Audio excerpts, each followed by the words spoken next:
Lunot sa pagluag na sa quarantine restrictions, inanay na usab nga nabatyagan sa Sugbo ang pagsaka sa gidaghanon, ilabi na sa mga local tourists. Si Luan Mayrondinas sa report.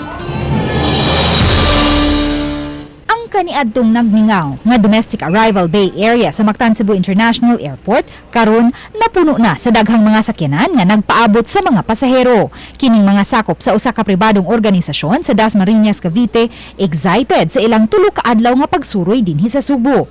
Gawa sa ilang feeding program, nagplano usab silang musuroy sa mga tourist spots sa Sugbo. First time namin sa Cebu. First time rin nakapag-travel After the pandemic, yeah. First time ulit na makalabas ng Manila.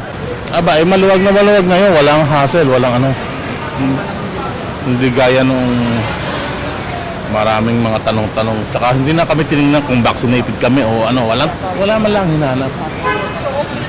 Okay na. Matod ni Lisa Ines Lebrodo, pamu sa Airline Marketing and Tourism Development sa GMR Megawide Cebu Airport Corporation, nga nabatyagan na nila ang pagsaka sa gidaghanon sa mga local tourists human gipaubo sa Alert Level 1 ang National Capital Region. Last year, more or less ganitong mga time, March, we are only handling about 2,500 passengers every day. Today, we are already averaging about 6,500 per day.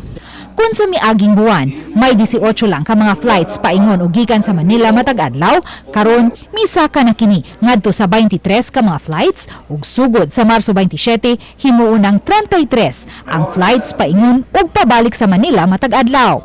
Samtang sa mga langyong turista, nabatyagan na usab ang pagsaka sa ilang gidaghanon. Kung kaniadto mo average lang og 300 ang arrivals ug departure matag adlaw sa international flights, karon miabot na kini sa 750 matag adlaw.